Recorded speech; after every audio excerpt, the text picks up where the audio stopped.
Exercício programado 10, questão 3. Um container sem tampa de base quadrada. Vou fazer um desenho aqui só para a gente ter uma noção.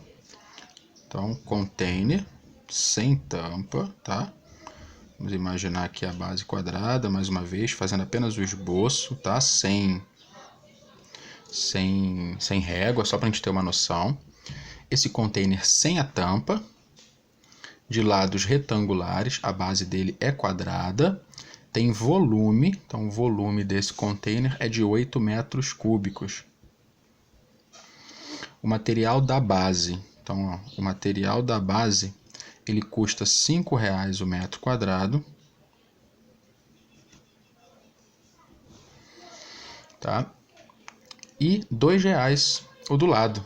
O material do lado custa R$ 2,00 por metro quadrado. Então tem dois valores diferentes aí para os materiais com que a caixa, com que esse container ele é fabricado. No item A, ele pede para a gente encontrar uma fórmula que expresse o custo total desse container com a função do comprimento do lado da base. Então a gente precisa do lado e da base, né? Então a gente precisa aí descobrir essas relações. Se é do lado da base, então a gente precisa colocar uma variável aqui para representar, ok? Eu vou colocar como x, que a gente está mais habituado, tá? Como é uma base quadrangular, então todos os lados da base medem 4. E existe uma altura desse container que eu também não sei, então eu vou chamar de y, ok?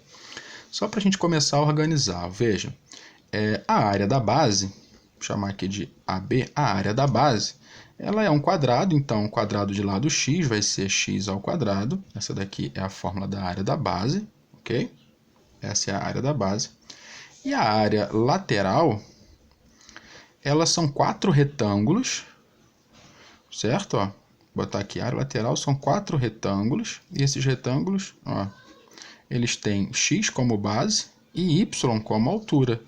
Então, a área lateral ela é formada por 4 vezes, como é um retângulo, base vezes altura, 4xy. Então, essa aqui é a área lateral, tá certo?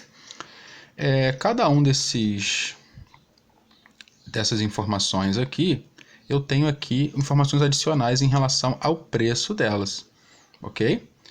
Se é em relação ao preço, a gente consegue então fazer uma relação entre o que ele está perguntando.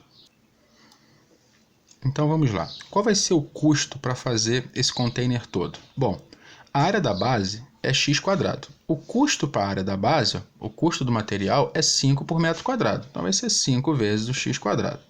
Tá? Então o custo para eu construir esse container, ele vai ser o custo da base, que é 5 vezes a área da base, que é x². Ok?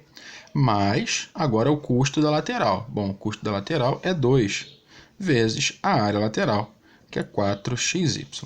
Então, a formulazinha que ele está querendo do custo é essa daqui. Tá? O grande problema é que nós encontramos uma fórmula para o custo da confecção desse container aparecendo x e y. Mas ele pediu no item A para a gente encontrar uma função desse custo apenas em função do comprimento da base. Nesse caso aqui seria apenas em função de x. E aqui aparece um y, tá vendo? Então a gente vai ter que voltar e pensar em mais alguma informação. Veja, nós já usamos essa informação e essa. Falta então usar a informação do volume.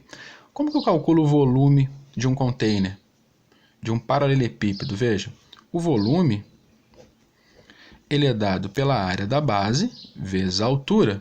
Qual é a área da base? Bom, a área da base eu já calculei, é x². Então, o volume vai ser x² vezes a altura. Só que a altura, nesse caso, é y. Então, eu encontrei uma formulazinha para o volume. Só que o volume já foi dado, que é 8. Então, eu posso trocar aqui o v por 8. Vai ficar x² vezes y. E se eu isolar o y aqui, terei 8 dividido para x² igual a y. Veja, estava multiplicando, apareceu do outro lado dividindo. Então, eu consegui isolar o y aqui. Para que eu fiz isso? Para substituí-lo aqui. Ó. E quando eu substituir esse y aqui, toda a minha função do custo vai ficar apenas em função de x. Vamos ver? vai ficar custo igual a 5x ao quadrado mais 8x que multiplica o y, mas o y vale 8 sobre x ao quadrado. Agora é só fazer algumas contas, tá? Vai ficar custo igual a 5x ao quadrado mais 8 vezes 8 dá 64. Aqui eu tenho x sobre x ao quadrado. Posso simplificar o x aqui. O custo então será 5x ao quadrado mais 64 sobre x, já que eu cancelo um x daqui com um x daqui. Então, essa daqui é a nossa função do custo. E o item B, ele quer saber qual é o domínio dessa função que a gente acabou de achar, tá? O domínio dessa função, se a gente analisar a função friamente aqui, apenas a parte matemática, a gente percebe que eu tenho uma fração, então que o x não poderia ser zero nesse caso, não é isso? Mas a gente entende que o volume de uma caixa também não poderiam ser números, como aqui é um domínio, são valores de x, a gente entende que x também não poderia ser número negativo, já que o x está representando aqui o lado de uma caixa, né? O lado de um container, é uma medida, então essa medida não poderia ser um valor negativo. Então, não pode ser um valor negativo, também não pode ser zero aqui. Ou seja, vai ser o intervalo, esse domínio vai ser o intervalo aberto, no zero, ok? E ele vai para o mais infinito. Então, a restrição para o nosso domínio seria essa. Não pode ser um número negativo e nem pode ser o zero.